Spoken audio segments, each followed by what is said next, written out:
आइए रुक करते हैं आज के मुख्य समाचारों की ओर।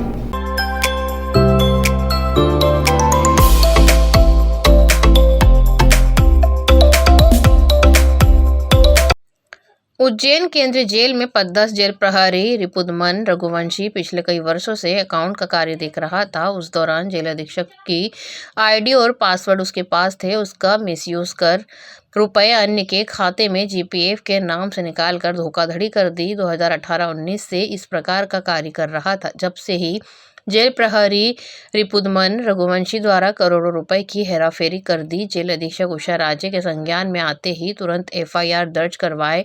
इसके साथ ही हमारे विश्वसनीय सूत्र बताते हैं जीपीएफ का आवेदन 1,70,000 का आया और उसे ट्रेजेडी से 17 लाख का निकाला गया। कहीं ना कहीं जेल प्रहरी रिपुदमन के साथ ट्रेजरी के लोग भी मिलना हो सकता है, क्योंकि जब कोई ट्रेजरी से रुपए निकाले जाते हैं तब विभागीय अधिकारी के पास ओटीपी नंबर जाता है, जो कि नहीं गया।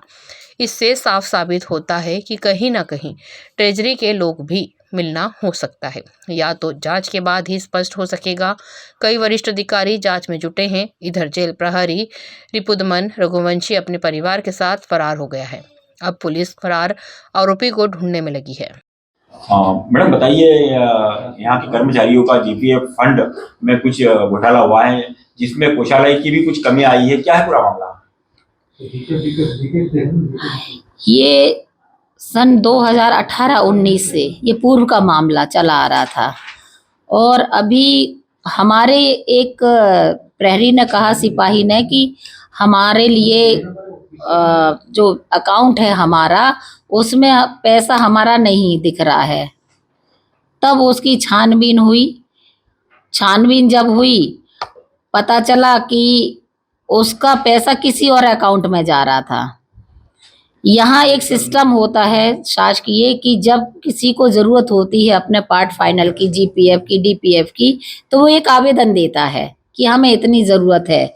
वो आवेदन आवक जावक में आता है, डाक में। उसके बाद वो जाता है हमारे जेलर प्रशासन के पास।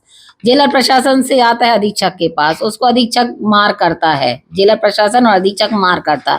तो वो मार्क होने के बाद वो संबंधित शाखा को मार्क करता है कि इसका डिटेल दो, कितना इसका जमा है, क्या पात्रता है इसको या नहीं है। वो देखता है, यदि पात्रता होती है तो उसमें लिखित आती है कि हाँ, इसको इतने % निकालने की पात्रता है। मान लीजिए किसी ने कहा हमें कि हमें 50,000 चाहिए, तो उसमें हम देखेंगे कि इसको पात्रता है। अकाउंट वाला देखेगा कि पात्रता है या नहीं है। अगर पात्रता है तो फिर उसकी नोटशीट बनेगी। वो नोटशीट भी प्रॉपर चैनल आएगी, सीधी अधीक्षक के पास नहीं आएगी, प्रॉपर चैनल आएगी। अधीक्षक फिर उसमें फिर लिखेगा कि नियम अनुसार यदि इसको पात्रता है तो नियम अनुसार इस पर कार्रवाई की जावे। उसके बाद वो जाएगी यहाँ से ट्रेजरी जाएगी आईडी से, लॉगिंग पासवर्ड जो होगा डीडीओ का, उससे वो ट्रेजरी जाएगा बिल। ट्रेजरी उसकी जांच पड़ताल करके फिर उस संबंधित के अकाउंट में वहां से डाल दिया जाएगा, लेकिन उसका कहीं खुलासा यहाँ नहीं आएगा हमारे पास। जब भी यदि ट्रेजरी बिल जाएगा तो वहां से ओटीपी आता है हमारे पास, या कहीं कभी कुछ जांच करनी होती है, शंका होती है, तो नियम अनुसार ट्रेजरी ऑफिसर पूछ लेता है, स्टाफ पूछ लेता है कोषालय का कि क्या आपने इतने लाख का बिल या इतने हजार का बिल आपने पास किया है। लेकिन इस प्रकरण में आज दिनांक तक मेरे पास ना कोई आवेदन आया, ना हमारे सिपाही ने आवेदन दिया, ना मांगा, ना कोई नोट शीट बनी, ना कुछ नहीं हुआ।